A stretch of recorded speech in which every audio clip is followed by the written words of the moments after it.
3.5 years ago, we were actually on vacation in Florida on spring break with my family, and I have twins, and one of them is special needs. She has intellectual disabilities.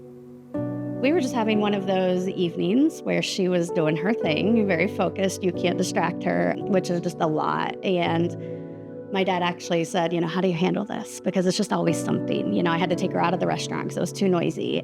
She knocked her drink over. You clean it up, and that kind of resonated with me the rest of the evening. Like, how do I continue to do this every day? But you don't have a choice, right? So that next morning, I was drinking my coffee on the balcony. That's kind of my happy place, watching the sunrise on the beach. And I just had this moment, this vision that I wanted to create a place to share our experiences. I was diagnosed with breast cancer in August of last year. As I was going through the process of healing after my mastectomy, I had actually taken myself on a hike, and I was wrestling with God, just kind of asking, what do you want from me? Why has all of this happened? At the end of the hike, I heard the breeze through the trees, and I just feel like God was saying, I don't need anything from you. I just need you to breathe, be alive, and lean into me. I had a couple friends who invited me, said, hey, you need to come out here. You need to meet Jamie Klaus. And it was 6 days later that I found myself here, driving down the driveway. When you pull through the gates, it's something that's really hard to explain, but something happens. This place is anointed, and everybody's experience is so different depending on what they're going through at that time. So for me, God said, this is it. There's so many other people going through similar situations, and if we could create a peaceful space, a safe space for people to talk about it and just understand that you're not alone. I've been in your shoes. I can be here for you. So that's when I decided to name it Hope Valley. So Hope actually stands for helping others through personal experiences.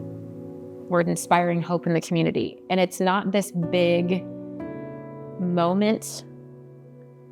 It's the little moments that everybody has here and they're willing to share. Grief might not be a loss of a loved one. It might be loss of a marriage. It might be loss of a job, identity. You might be an empty nester. There's just so many things that you can talk about loss and grief and have to process that.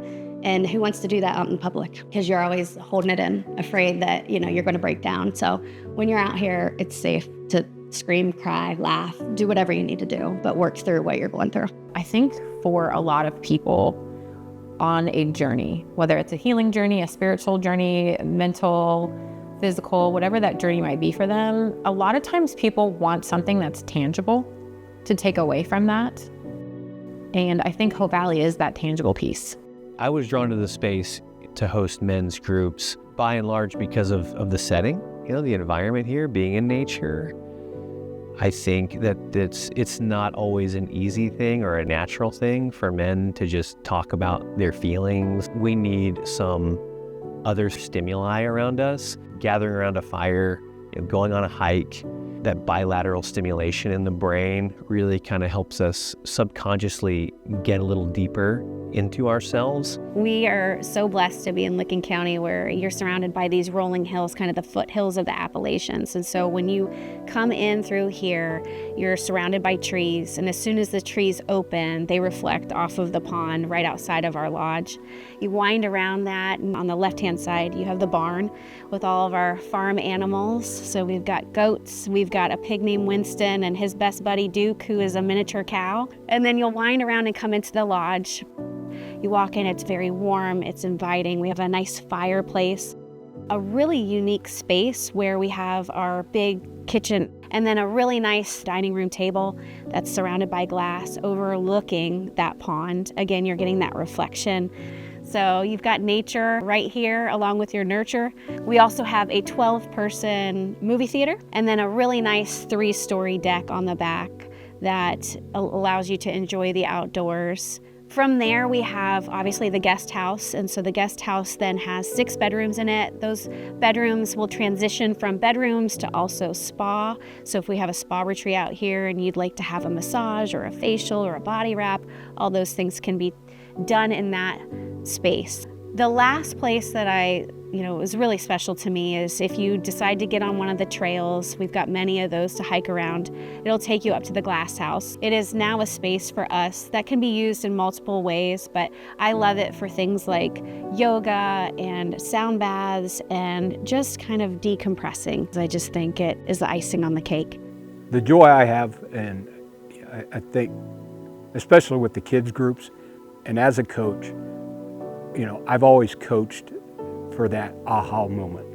When a kid finally gets it, or out here, a kid who's never fished before, he catches a fish. Seeing people say aha or enjoying themselves, or saying wow when they come up here, and so many people, you get to work here. They ask me, and can I work here? Hope Valley can be what somebody needs it to be that day.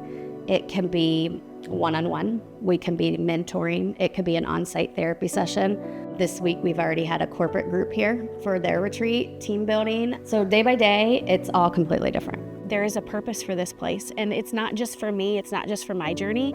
I believe it's for so many people and so many different life struggles. You can be in bad places sometimes, and just to help start to bring people out of those dark places. We see this being a resort that people seek from far away to come and to get a little hope.